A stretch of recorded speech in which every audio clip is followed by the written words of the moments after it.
हे करीत आहेत छत्रपती शिवाजी महाराज की। आवाज आला पाहिजे श्रीरामनगरचा, छत्रपती शिवाजी महाराज की। सर्वांनी एकदा टाळ्यांच्या गजरात या ठिकाणी साहेबांचं स्वागत करायचंय। भारतरत्न महामानव डॉक्टर बाबासाहेब आंबेडकर साहेबांचा, महात्मा ज्योतिबा फुले साहेबांचा,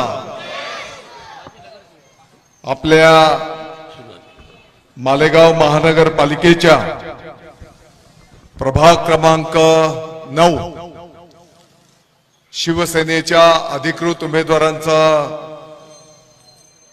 आजची ही जाहीर सभा, या सभेप्रसंगी उपस्थित आपले सर्वांचे ज्येष्ठ मार्गदर्शक आदरणीय सखारामजी घोडके साहेब, माननीय रामाभाऊ मिस्त्री, मंचावरील सर्व सन्मान्य नेतेगण, प्रचंड संख्येने उपस्थित असलेल्या माझ्या माता भगिनी, श्रीरामनगर, आंबेडकर नगर आणि पंचक्रोशीतनं उपस्थित असलेले सर्व माझे तरुण सहकारी मित्र,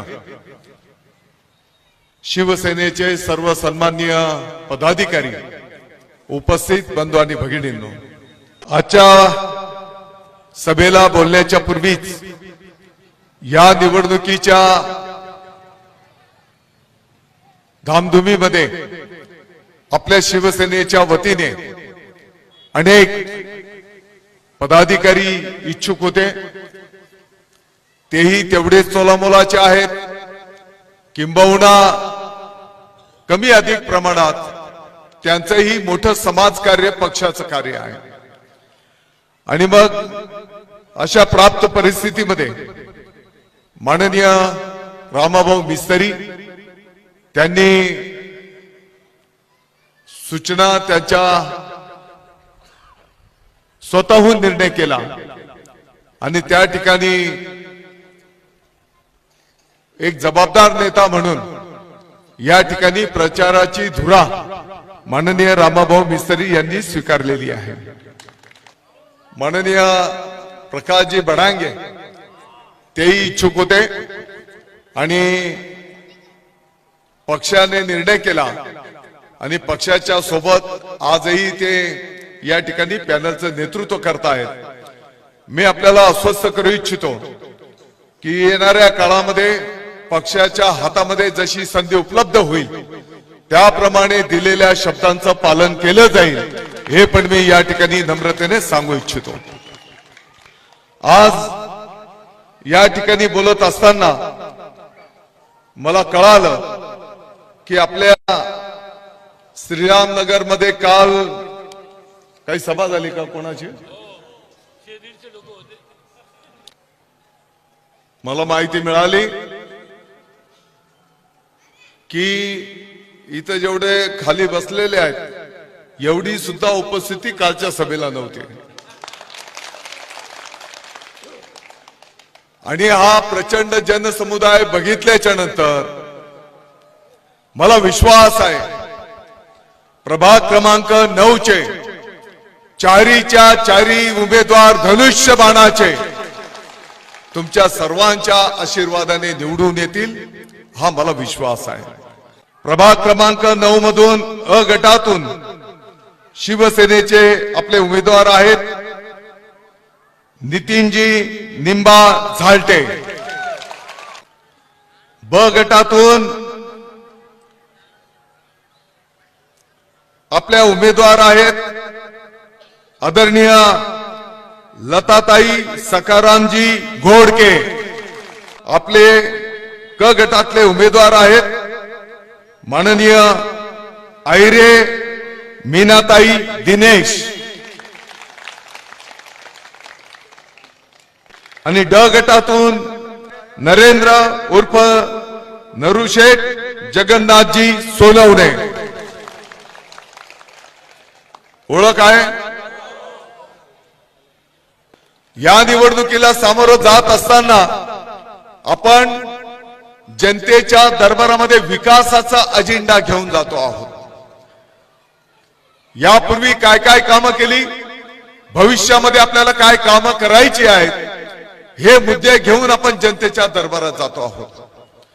मालेगावमध्ये विकासाची कामं, मालेगावचा विकास होतोय की नाही, काही विकास होतोय की नाही.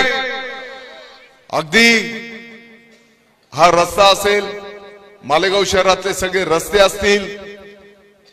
रामभाऊ, आता हे जे आपल्याला स्टेडियम करायचं आहे, छत्रपती शिवाजी जिमखाना, त्या जिमखान्याचं त्या घरांचा काही प्रश्न आहे तो पण आपण सोडू. आता घरांच्या प्रश्नाला तुम्हाला काळजी करायचं काही कारण नाही, कारण सरकारची जवळपास 50-60 एकर जमीन आपण आता सरकारला जमा केलेली आहे. कॉलेजच्या पासून तर प्रसाद बापूंच्या घरापर्यंत, आणि सरकारची जमीन एका संस्थेकडे होती, ती आता कागदपत्रांचा पाठपुरावा करून ती आता सरकार जमा केलेली आहे. ज्या ज्या लोकांना घरांची गरज असेल, कारण आपले लोक तिकडे जायला नाही बोलतात, आहे का नाही, आणि म्हणून या भागामध्ये जर घरांची योजना झाली तर अनेकांना त्या घरांच्या योजनेचा लाभ मिळू शकणार आहे. आणि म्हणून इथे जे आपण शॉप केलेले आहेत छोटे छोटे, तर ते स्थानिक लोकांना कसे मिळतील, याच परिसराच्या लोकांना कसे मिळतील, याची पण तरतूद आपण त्या ठिकाणी करणार आहोत. मला माहिती आहे आपली नदी लगतची जी काही वस्ती आहे, अचानक नगर असेल, आणखी काही वस्त्या आहेत आपल्या शासकीय जमिनीवरची जी काही अतिक्रमण घरं आहेत, चंदन नगर असेल, इतरही काही नगर आहेत. पाठीमागच्या काळामध्ये जवळपास 3 ते 3.5 हजार घरं आपण त्या ठिकाणी त्यांच्या नावावर 7-12 उतारा, सिटी सर्वेचा उतारा करून दिलेला आहे. आणि जे कोण राहिलेले आहेत त्यांचंही काम त्या ठिकाणी निश्चितपणे प्रगतीपथावर आहे. आणि मी आपल्याला विश्वास देऊ इच्छितो, या सर्व घरांचं काम मार्गी लावण्याचं काम त्या ठिकाणी निश्चितपणे केलं जाईल. काही लोक खोट्या अफवा पसरवत आहेत, मूळ मुद्द्यावर बोलत नाही, काय कामं केली ती सांगत नाही. आता एका नेत्याला काही कार्यकर्त्यांनी विचारलं, का रे बाबा तुझ्याच घरामध्ये 3-4 तिकीट का बरं, हा पक्ष का तुमच्याच घरापुरता आहे का. तर त्या नेत्याने काय उत्तर दिलं, तो नेता बोलला, त्या मंत्री महोदयांनी एवढी कामं केलेली आहेत की तिथे कोण उभं राहायलाच बोलत नाही, आणि म्हणून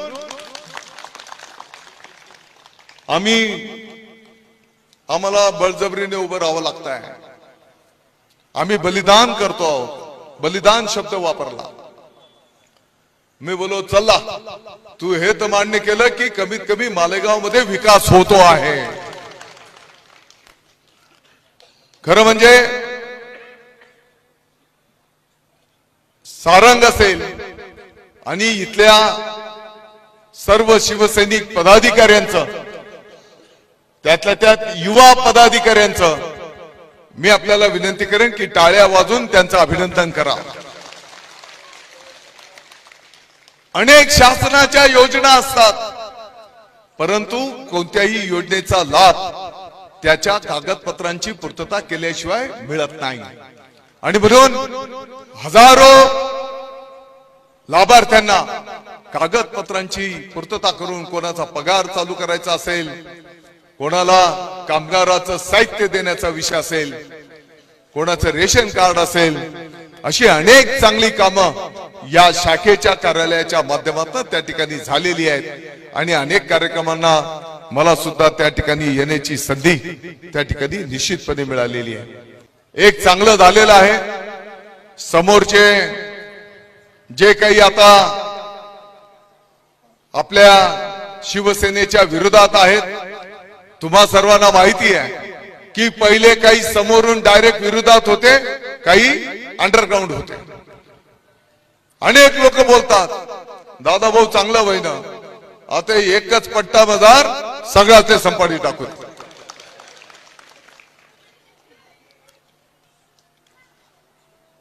विषयांवर बोलायला त्यांना जागा नाही, काय काम केलं ते सांगता येत नाही. आता एक जण बोलला की मालेगाव महानगरपालिकेच्या पिण्याच्या पाण्याचं एवढा रेट आहे आणि नाशिकला एवढा आहे. अरे मग तू नगरपालिकेत होता, तिथं काय झोपा काढत होता?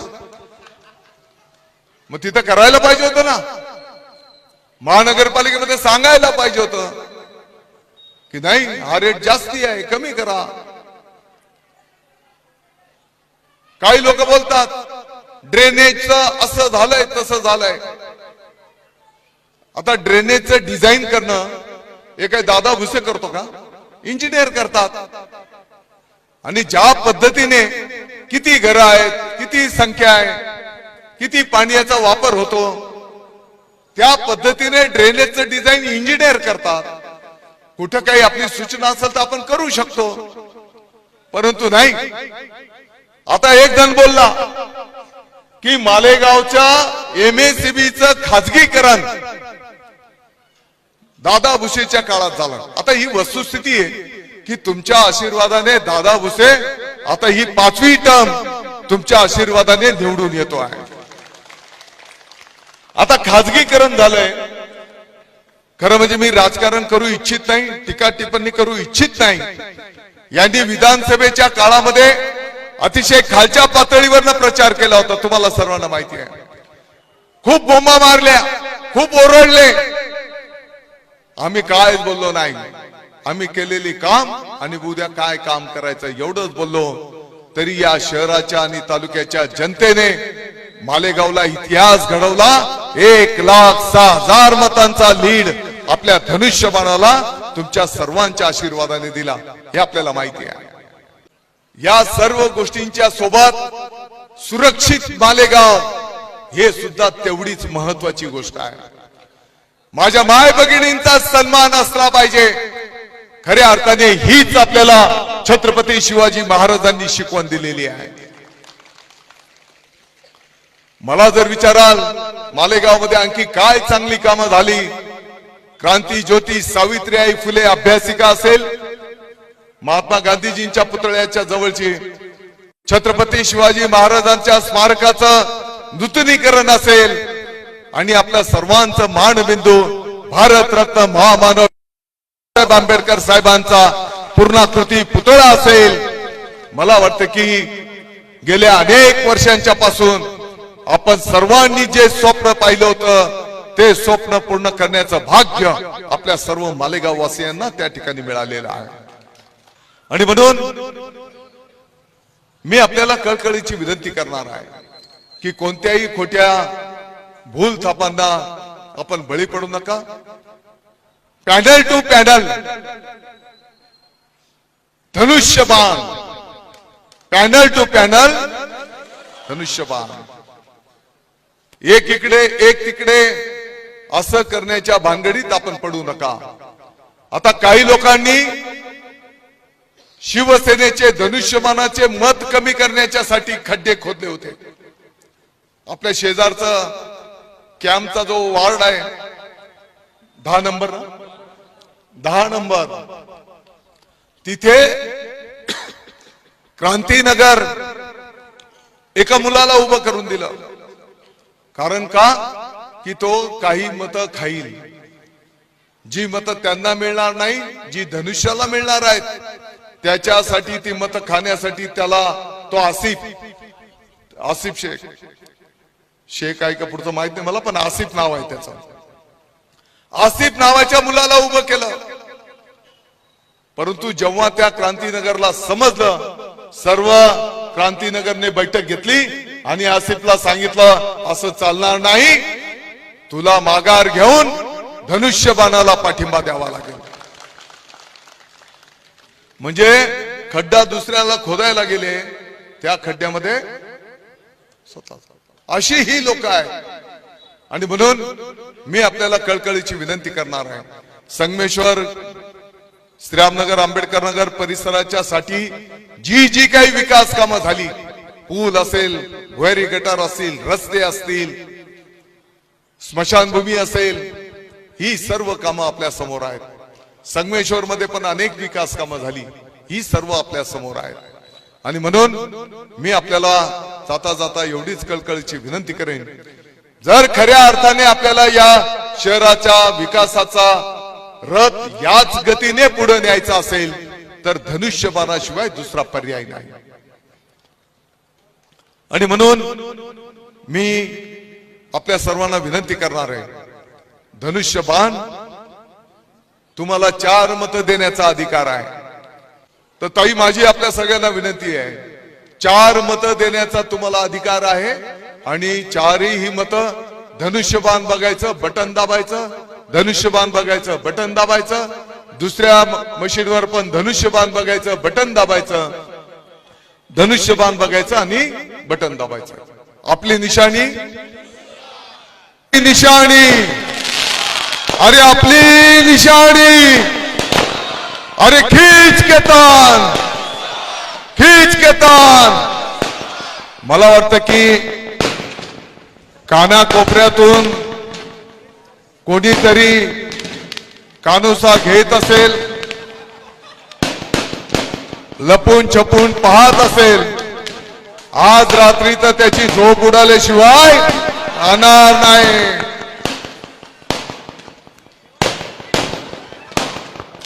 परंतु काही लोकांना असं वाटतंय की आम्ही पैशांच्या जीवावर आम्ही काही करणार. अरे नदीच्या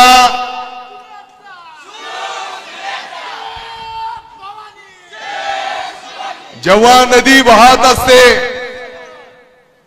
नदीला पूर आलेला असतो आणि नदीच्या एका थडीवर जेव्हा लांडगे, कोल्हे, उंदीर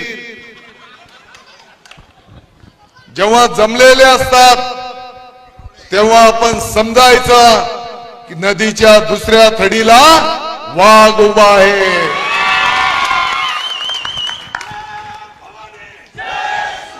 आता हे सगळे लांडगे, कोल्हे एक झालेले आहेत, परंतु मला विश्वास आहे हा जनता जनार्दनाचा वाघ दुसरीकडे उभा आहे.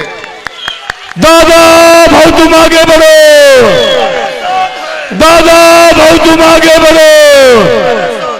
आणि म्हणून कोणाला काही करू दे, कोणाला वाटतंय की आम्ही खूप, त्यांना पॅकेज मोठं आलेलं आहे. हे आता रात्री भानगडी चालू आहे त्यांच्या वाटापाडावरतून भानगडी सुरू आहे. नेताच सुरू होईनात, कार्यकर्ता तर लांबनी गोष्ट. त्यांना वाटतंय की आम्ही पैसे फेकू, जनतेला विकत घेऊ. अरे जनतेला जर विकत घेता आलं असतं तर दादा भुसे सारखा एका सामान्य कार्यकर्त्याला 5 वेळेस निवडून दिला नसतं. दादा भाऊ तुम आगे बढ़ो, दादा भाऊ तुम आगे बढ़ो, हम तुम्हारे साथ हैं. तुम्ही काळजी करू नका.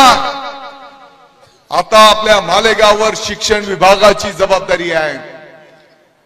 गरीबाच्या, गरीब कुटुंबाच्या मुलांना, मुलींना दर्जेदार शिक्षण कसं मिळेल हे तुम्हाला एवढ्या 1 वर्षामध्ये संपूर्ण महाराष्ट्रामध्ये दिसून येणार आहे. 15 तारखेला धनुष्यबाणाच्या समोरचे एवढी बटणं दाबा, एवढी बटणं दाबा की 16 तारखेला जेव्हा निकाल घोषित होईल त्या मशीन मधून फक्त धनुष्यबाण आणि धनुष्यबाण बाहेर पडलं पाहिजे. जय हिंद, जय महाराष्ट्र. हेलो मालेगांव, ये है आपकी आवाज.